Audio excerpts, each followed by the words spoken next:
Welcome, Bindigan. My name is Jen Begin. I'm a sister in Grandmother's Voice, a grassroots organization and platform elevating Indigenous wisdom. It is an honor to be here with each of you tonight, and those of you who will be watching the recording in ceremony, lifted by the heartbeat of Mother Earth and held in the sacred presence of the ancestors. Each week, we gather in this circle with grandmothers and grandfathers from across the 7 continents, elders whose lives are rooted in sacred knowledge, ancestral memory, and a deep commitment to healing truth and spirit. Their voices carry the wisdom we need in these times, wisdom born not of theory, but of lived experience, of ceremony, of connection to land and spirit. This is not just a series, it is a remembering, a weaving of story and spirit that calls us back to who we are and who we are becoming. Now is the time. Now is the time to gather, to listen, to honor the voices of the elders who have carried these teachings through generations. And I'm honored this evening to open our circle with a song. Some of you who live in Canada or on Turtle Island may know that in this country where I live, tomorrow, September 30th, is the National Day for Truth and Reconciliation. And some people might call it Orange Shirt Day. And so on this day, we remember the children and the families affected by residential schools and the ongoing trauma. And so I've chosen the song Wildflower tonight. And this song is a vision from Barbara Hooper, and it is about the protection of our children. The lead singer represents a mother calling her children to safety, and the group response represents the children saying to their mother that they hear her and are heading to a safe place. The song is about the beauty of our children and the protection of our children. And I'll sing it 4 times to honor those 4 directions. Miigwech.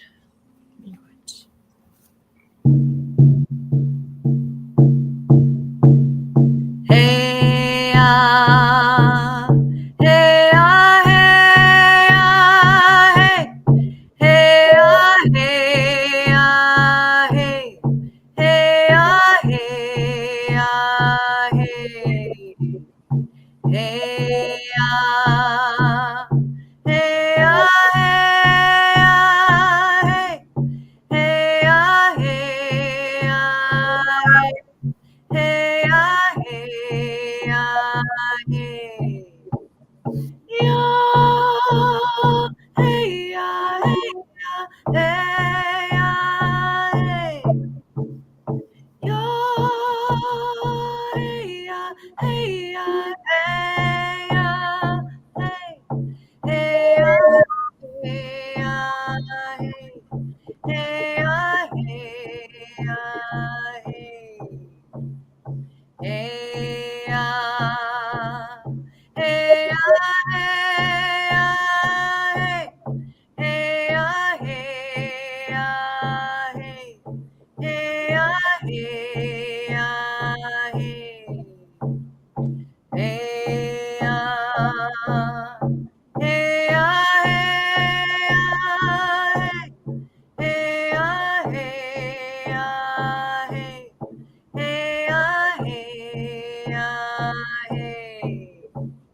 Yeah, hey, yeah, yeah, hey, hey. Yeah, hey,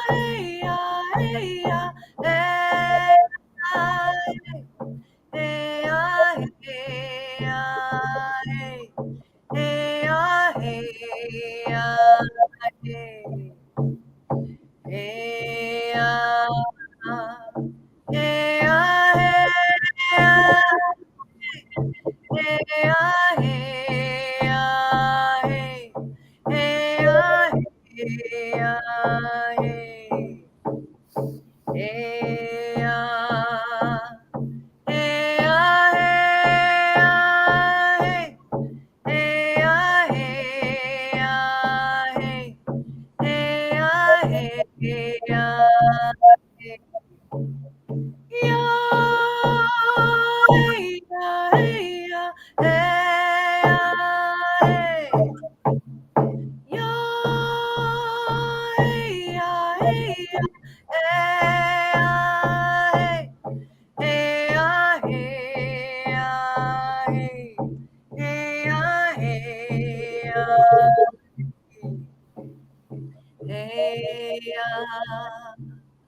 Hey ya, hey ya, hey. Hey ya, hey ya, hey.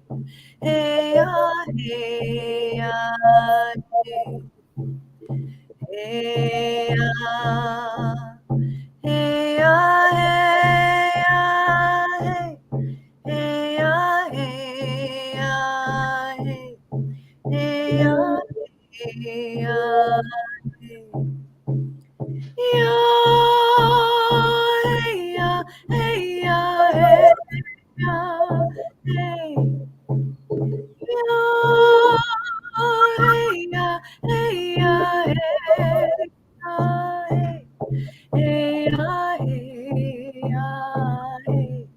Hey ya, hey ya, hey. Miigwech. With this beautiful song and these humble words, I ask the spirits of the four directions for a blessing. I ask that the people that are a part of this meeting shall be blessed with the power and the spirit of the elementals of these four directions. May the light of fire, may the growth of the south, may the water of the west, may the wind and wisdom of the ancestors of the north bless us in such a way that we leave this meeting in a better way than we entered. I ask the four directions and the Mother Earth and the direction of the sky, the spirit that are above us. I ask a blessing from you. I ask from you the blessing of wisdom to guide the words that us, the speakers, are going to be expressing today, that we may be a good channel, a good guide for those who are listening, that we may not in any way lead anyone astray. Give us the wisdom that we need to fill the void in people's lives spiritually, that they too may be blessed into a better place than they have entered this meeting. Again, placing these humble words on the vibrations of the beautiful song that preceded it, I ask the blessing from the spirits of the four directions. Thank you, grandfathers. Thank you, grandmothers, for the blessings that you have given us already up to this point. It is your blessings, it is your work, it is your perseverance and your wisdom that has provided us this space, this opportunity to bring more light into this world. Had you not persevered in spite of your challenges, we would not be able to be here sharing your wisdom, your knowledge at this time. So I am also going to include, besides a petition for a blessing, I'm also going to include a phrase of thanksgiving and gratitude. Thank you. Thank you, grandfathers. Thank you, grandmothers, for that which you have been able to hand down to us. We stand on your shoulders.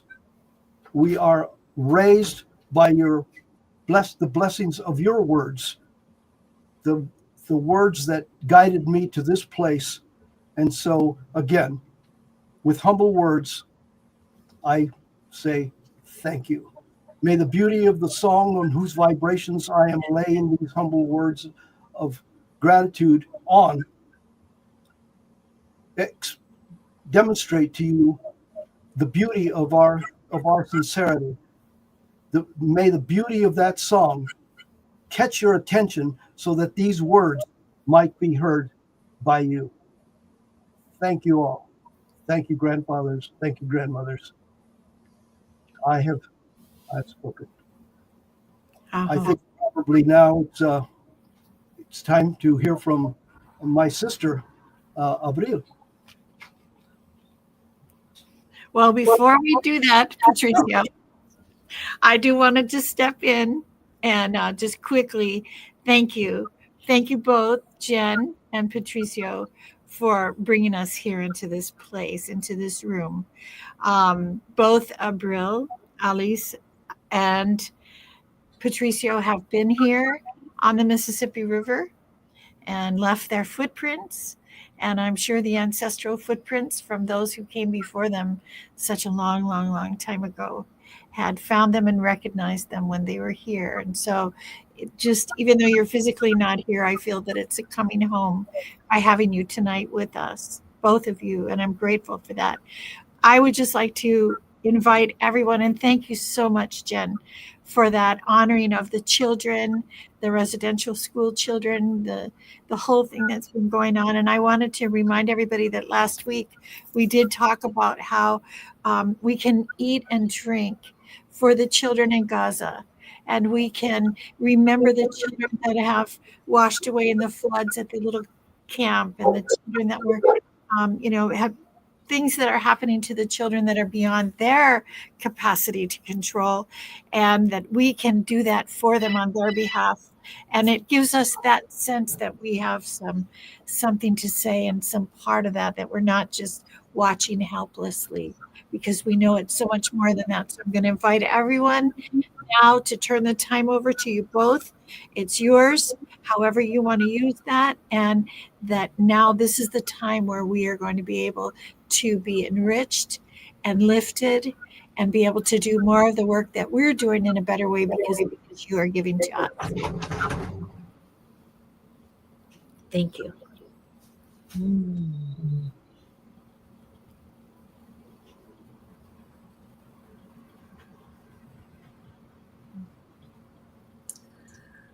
Grandmother, you're going to have to take the lead. I really do not want to take the lead, especially in this age of the feminine. Greetings.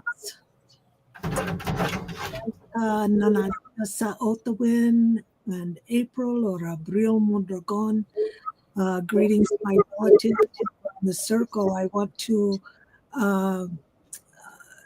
express my gratitude to Grandmother Susan, nephew Andy Mack, and some of the others that have been keeping watch on me.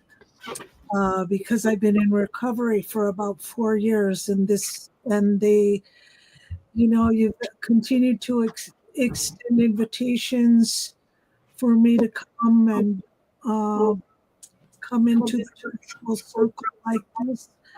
And I just want to say thank you for your patience, and I want to express my gratitude for all the healing that I've received over the last 4 years, very much. So I want to talk a little bit about healing, and I've needed healing in my life.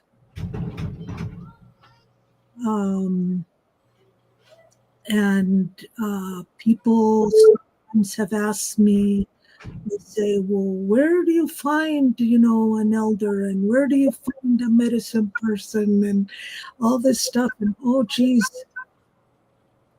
they're everywhere. They always found me in my darkest hours. They've always come and helped. And I want to tell you a little short amusing story. It's quite some years ago when I was had my purification lodge here at my home. I had to go to Walmart for something. I very rarely can get into Walmart. There's very little. I don't know. I went there for something. I don't even remember what it was because I never go to Walmart. So, but I go in there and there's huge, huge, 6'4" tall, strong elder. And, we kind of look at each other and, in that way that we look at each other and acknowledge that we see each other, know who we are. And he was stocking shelves or something, and he comes over and he greeted me and smiled, and he says, "Hey, do you know where there's any sweat lodges?" Well, it just so happened that once a month, either I would pour water or my adopted Hopi dad would come over from Hopi and pour water over here, and I was in need of a fire keeper. And anyway, Mel turned out to be an Anishinaabe man and a fire keeper elder. And he said, I invited him to my house, and he told me that Spirit had told him he needed to come to Taos for 4 years and help lodge out. And, so what I want to say is that healing, that is always happening all around us, within us, because great mystery is that healing power, And the other thing that my Hopida told me when I asked him, I said, "How come I need so many doctorings?" I mean, I'm like about 2.5 years into, every month I'm over there getting a doctorate, right? Him really working with me. And what he said, he says, well, we need to keep coming back for the healing, because half the healing is dependent on what we're able to receive. If the healing exists, it's not it can be destroyed. And in the same way, I want to talk about a little bit about my healing journey,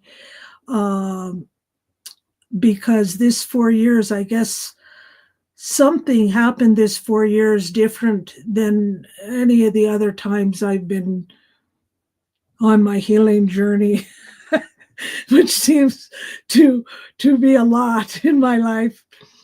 But this time, something happened for me, is that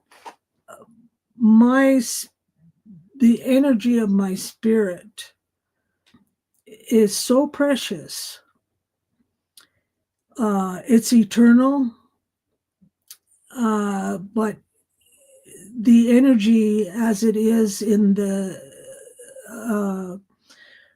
co-inhabiting in my physical form here, something was removed, because I have no amount of energy for what should I say? How could I say it? Fear and anger. Something happened. It just was like melting, and it's like there's a lot of fear and anger in the world right now that I'm seeing. And I don't know what happened to me, but it's like this inner peace that, like, particularly during this equinox, the alignment of our Mother Earth, Papi Sun, and our grandmother Moon. I mean, that when we're wanting to feel that kind of energy of setting the world in balance, of this balance of masculine and feminine energy, wow. It's like, get in there every equinox. It's like, it is so delicious and peaceful. It is, for me, peaceful. So the other thing I want to mention is I've been noticing this kind of a crisis I'm not sure which one it is, and it's probably both, but a crisis of with the reality of truth or the truth of reality. And, humanity, there's some things going on where Mother Earth, we're her children. Mother Earth, we're her children. And I see all around me that the prophecies, the Hopi prophecy, the eagle, Quetzal, Calibre, Condor prophecy, the eighth fire prophecy, all these different prophecies, the mystery egg prophecies, the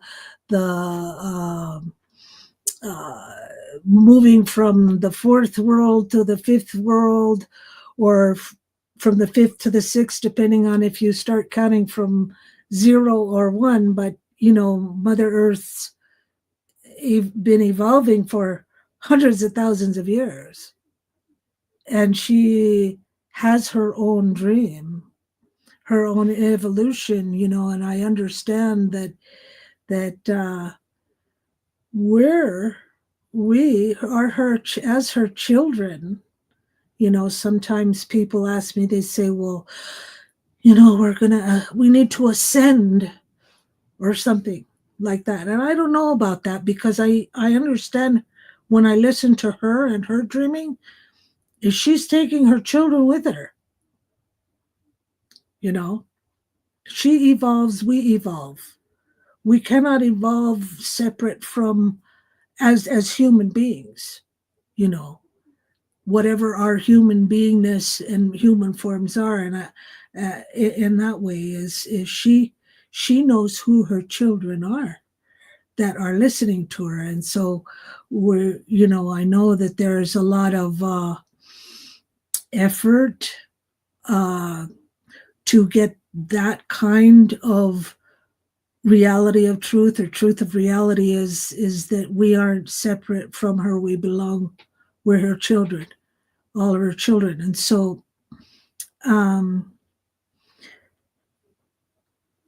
in that sense, I want to just touch on creation narratives. There's also right now at this particular moment, there seems to be an argument in the world about which creation story is more valid or real. And as far as I can tell, every creation narrative that I've ever heard, that are different peoples in the world, whatever their creation, original creation narrative, original instructions in that way. I mean, some people came from the sky world, some people were birthed up from wombs from the Mother Earth, some people came from the water, some people, I mean, we have our creation narratives all over the world, and all of them are true. I mean, we can't imagine that Wankantanka, Great Mystery, is that limited in creativity to only have one creation story or creation narrative, right? So there seems to be an argument, a fear about somehow losing something if somebody doesn't have their creation narrative, be the only one or something. I don't know. It's kind of funny that way. So what I understand about rites of passages and creation narratives is from mi abuela Rosa Margarita.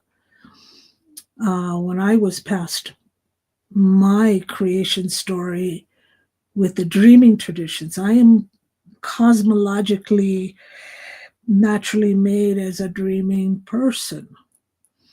And there are wonderful mentors and teachers out there that have all kinds of wonderful formulas if someone wants to strengthen their dreaming, how they're dreaming, What I understand about the dreaming is that it's a language, it's a dialogue, it's an alive, living, aware, intentional, imperishable energy and motion, all intelligence, of the life-giving nature of creation. It is so inner and interconnected with all life. It is this dialogue that allows us to be able to communicate spirit to spirit, like with a plant or an animal or with each other.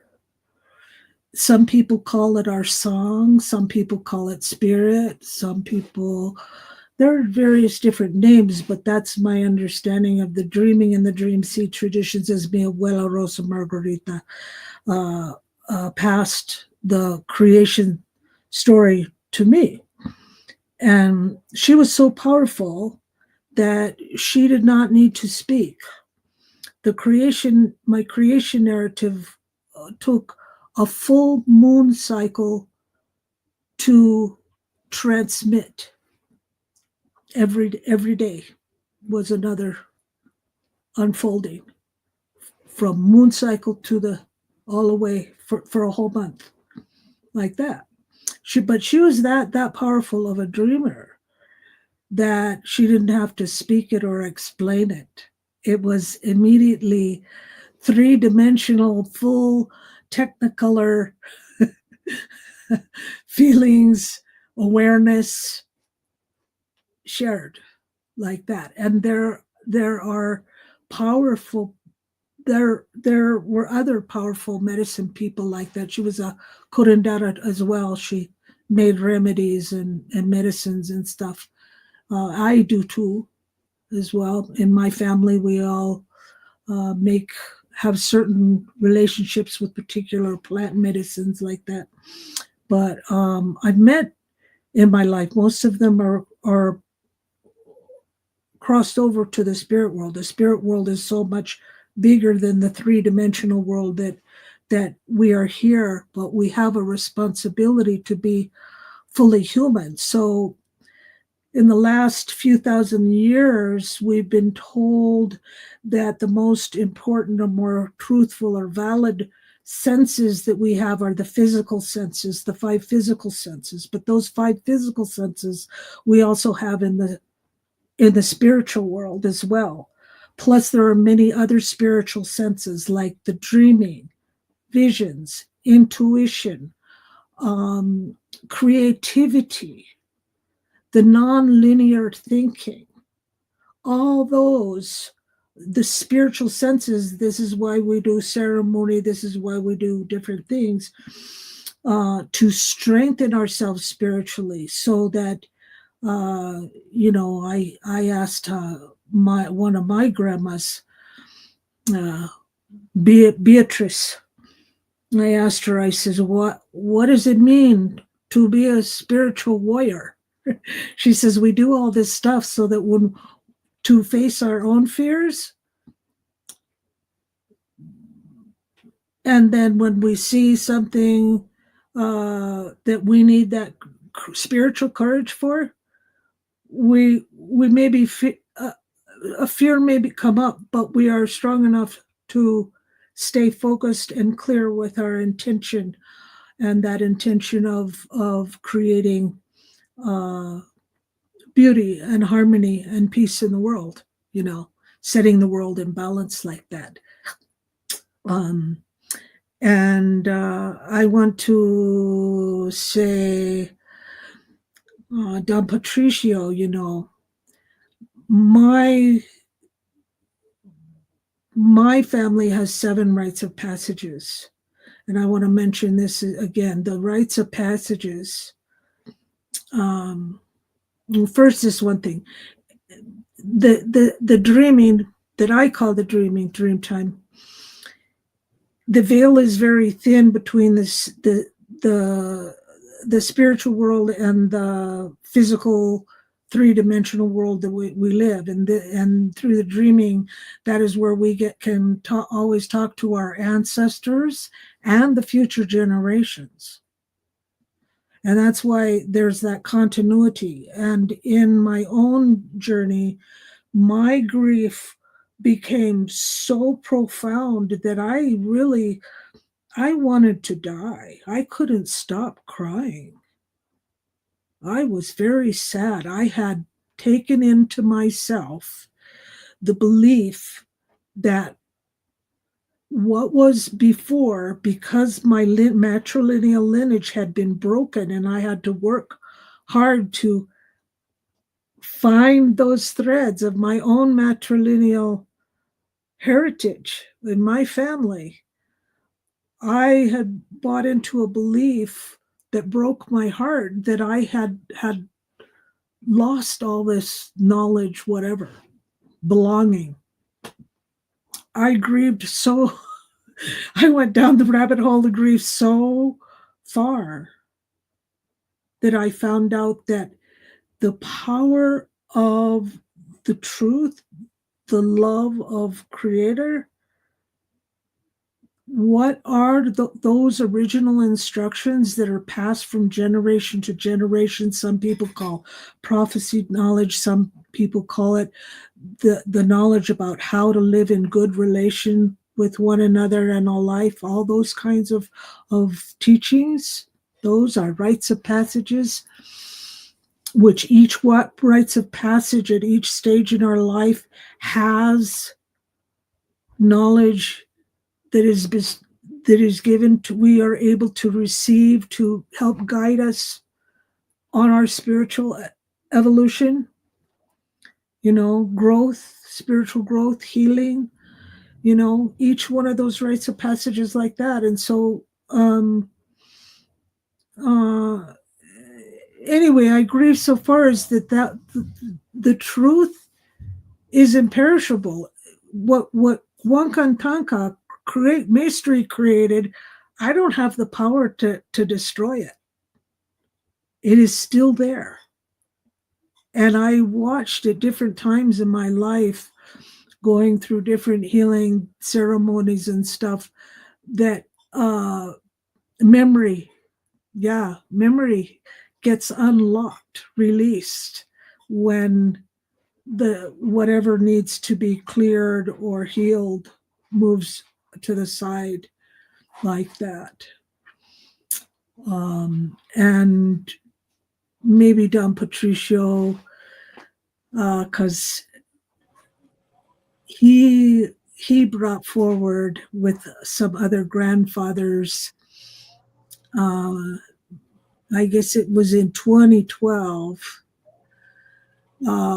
it is when Don Alejandro passed the staff of authority, because it is critical that we're working to set the world at balance, balance this masculine, feminine energy, however one wants to experience it. Though I know that most elders, whether they're male or female or Winkte or anything else, my experience is when they're elders, that they're the energy, they're pretty balanced already in masculine and feminine energy. That is a quality I noticed about my elders. I couldn't say that they were men, women. Anyway, but that's just my experience. It's kind of like the equinoxes when they're all lined up and they're super balanced and just resonating in balance and harmony like that, singing like that. So, but anyway, I avoided Patricio for a while, but he kept calling me, and finally we agreed that to do the passing of the staff of authority ceremony for grandmothers who may have missed that acknowledgement. Rites of passages are kind of like about acknowledgement, being seen, honoring, celebrating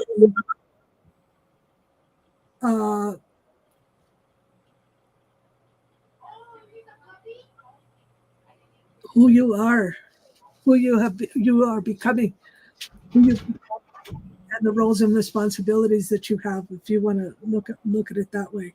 But it's very spiritually powerful, the rites of passages.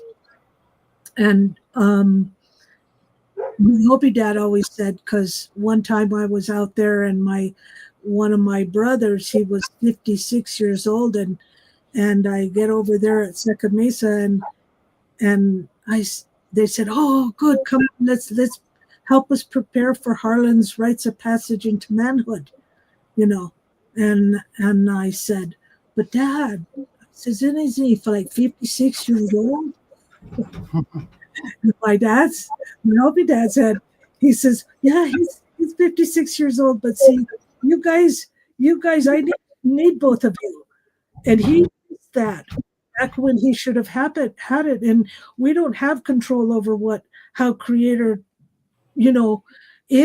takes somebody in their life, whether they remove them and bring them back or whatever. He says, but our only responsibility as a community is that when our children come back and they say, "I miss this," we give that to them.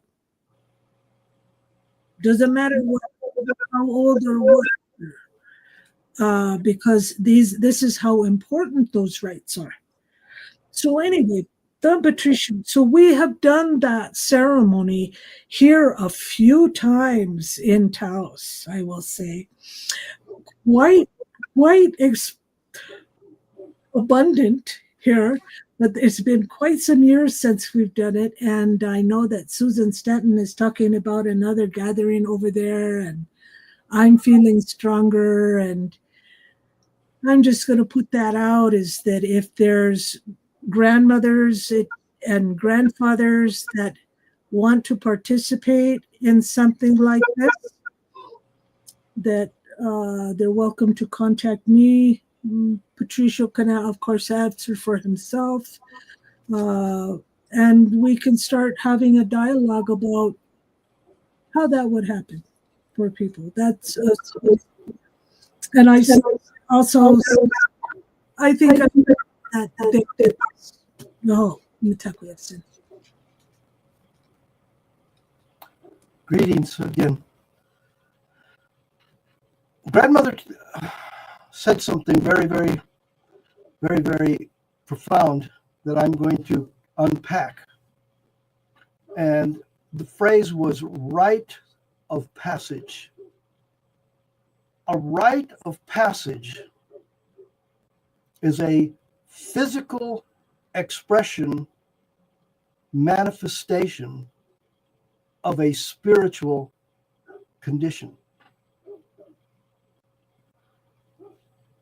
In 2012, on a spiritual, cosmological level,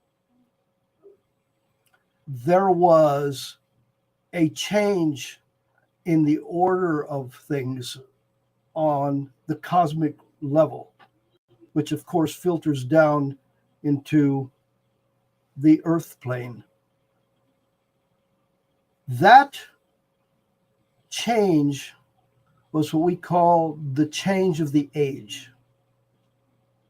The reason grandmother spoke of Don Alejandro is because Don Alejandro was, and I think he still is, as he has not passed, the grand priest or the high priest of the Mayan tradition. So his word is the final statement on the order of things according to the Mayan cosmology and worldview. And he said the Maya people in a previous age were given the task of marking time.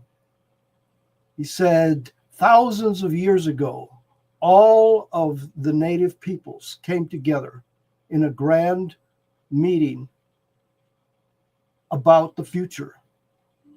They knew that sometime in the future, much knowledge would be lost because of the cosmological energies being what they were.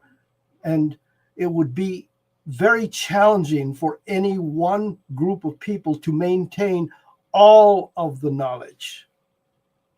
So one group of people was given the job of keeping spiritual knowledge, and ceremony. Grandmother Abril has contact to that group of people. That was the Hopi's task. I'm not going to go into all of the tasks to all of the tribes. It take too long. The Maya were given the task of keeping track of time. And so to honor that job, that task, they created a series of calendars, in fact, 13 calendars that track everything. The planets, the sun, the moon, the Venus, the lots and lots of calendars. They had become the masters of time. And it was their job to keep track of time. Why? Why keep track of time? Because the cosmic order of things, and I'm talking about the cosmic order, planets and stars and all of the cosmos, has a cycle. And everything, including the planet Earth and the creatures of planet Earth, you and me, respond to those energies. So it is key to know just exactly what is going on in those cycles, so that we can not be totally left unguarded or shocked by what's going on. In 2012, according to the Mayan calendar, and of course they don't call it 2012, but according to their calendar translated into our language, at that time, the Earth field lined up with what they call the center of our galaxy. And we lined up with the birth canal. Okay, I'm getting too many details. Anyway, at that moment, we flipped from one age into the other. We flipped from a masculine age to a feminine age. So for 26,000 years, we lived in a masculine age. Now, those of you who are a little older than maybe 50 years old know exactly what I'm talking about, because you lived through the masculine age and you saw it happen. And you knew that the feminine didn't have a chance during that age. It just seems like nothing was going right for the feminine energy, because of course the cosmos did not support it. But at 2012, there was a flip. And now the wind of the universe is at the back of the feminine. Immediately after 2012, suddenly women started appearing in various roles that previously were untouchable by them. Suddenly, women started taking lead roles in politics, started taking lead roles in commerce, started taking lead roles in law, started taking lead roles because now the wind was at their back. The winds of the cosmos was at their back. Now, back to rites of passage. Spiritually, the spiritual wind was at the back of the feminine, but there was no physical expression of it. Everybody felt it, but it was not physically touchable yet. The elders at an elders gathering said, we need to make it physical. We need to do a rite of passage for the feminine, honoring that transition in a physical way, because even though it happened on a spiritual level, see, a rites of passage, like I said, just turns a spiritual condition into a physical awareness. You don't become a man because of the rite of passage. What the rite of passage does is confirm the spiritual condition and makes it physical, makes it real. So we needed a rite of passage for the transition from the feminine age to the masculine age.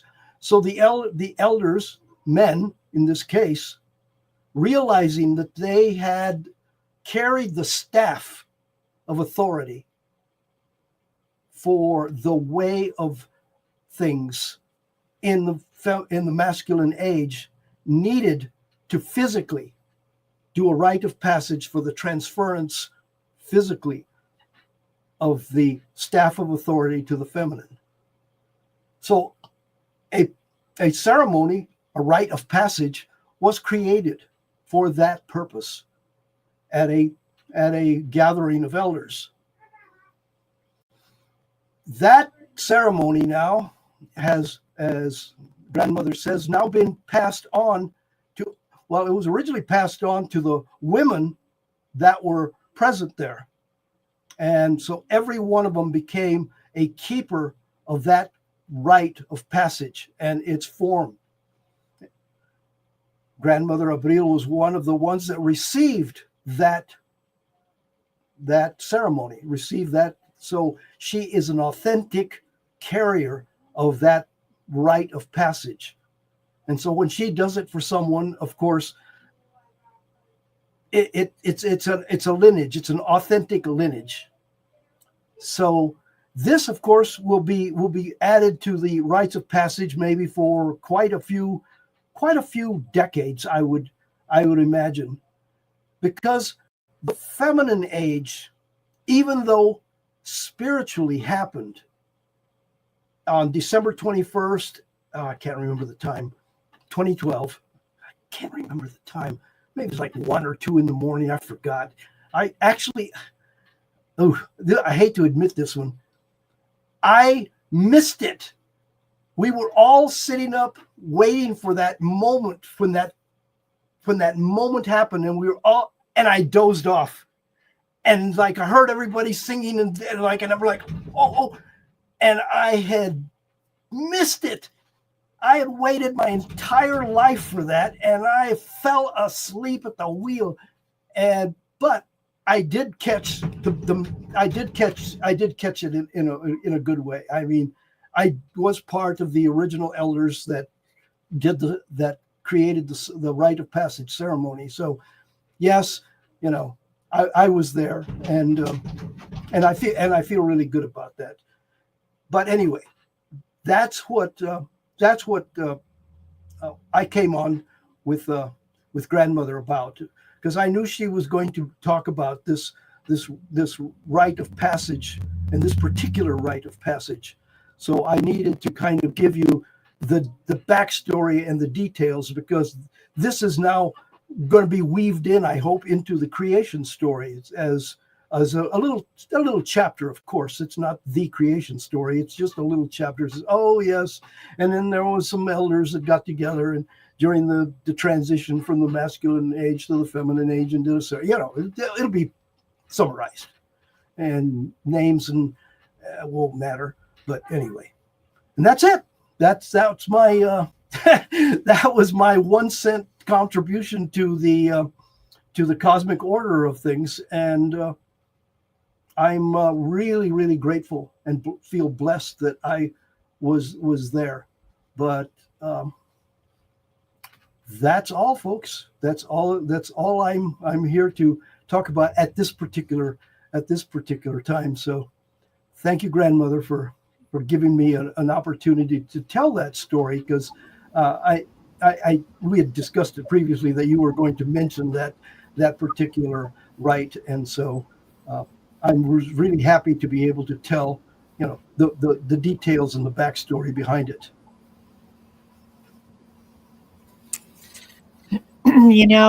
We are so honored to have both of you invite us into your homes.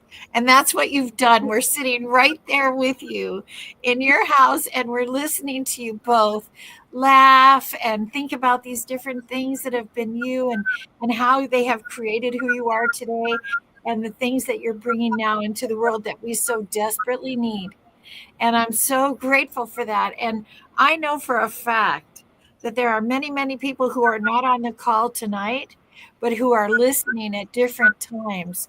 We have friends in Philadelphia who are taking the talks and listening to them while they're eating their dinner through the week. Things like that. It's so wonderful.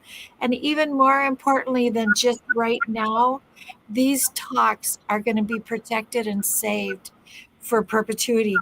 I don't know if you know this, Patricio, but there was a beautiful little boy who stepped out from behind your chair and stepped into your room behind you and made my night. And I know he was listening to you guys. And He really wanted to see what Papa had, what Papa was doing. That was my great grandson. He is beautiful. And you know what? He is our reason. He is the reason why we're doing everything we're doing. And Abril, I am so grateful for you to be here tonight and talk to us. And I believe that these 4 years have been a cocoon for a purpose. And now, with what was just shared about the things that were passed to you, this is very powerful. It's beautiful. And we need you. We need you to step up now, and we'll come get you. I promise. We'll be there. We'll show up. Because I like that because, oh boy, yeah, Don Patricio, I love you. I thank you so much for sharing all that you have.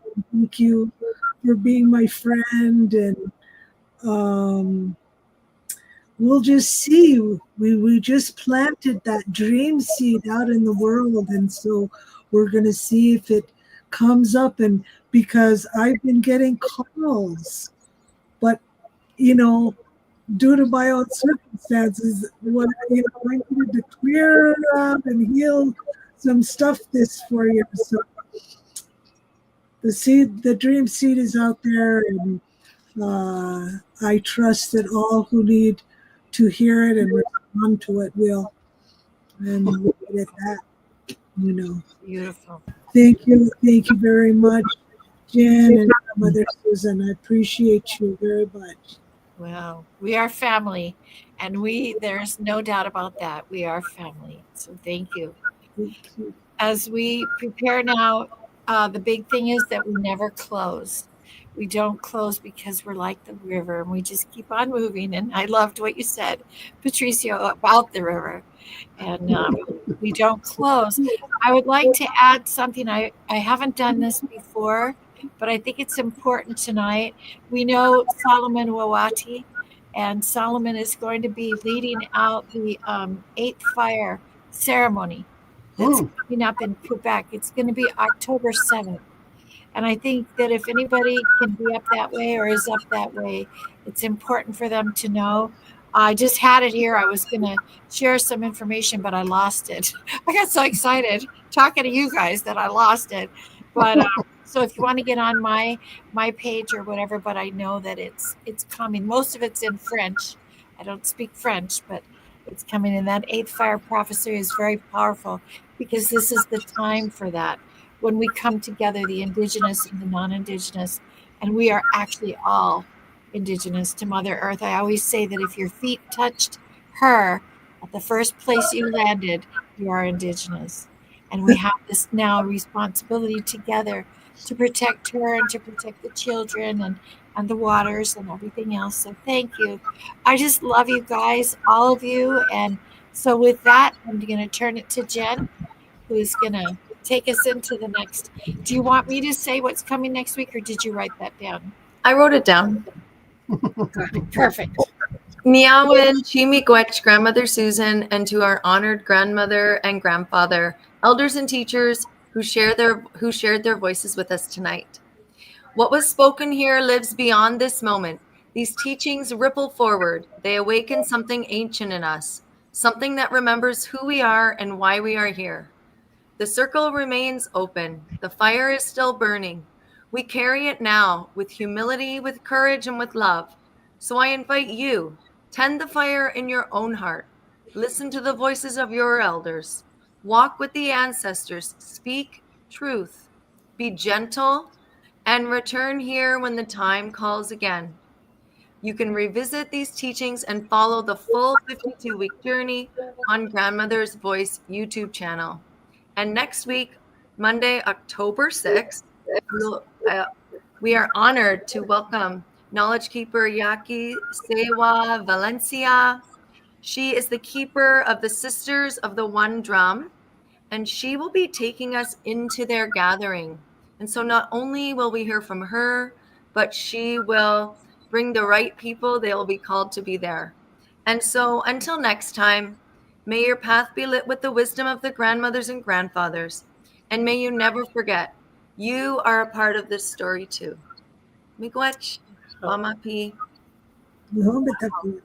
Aho Mataki. Blessings and beauty.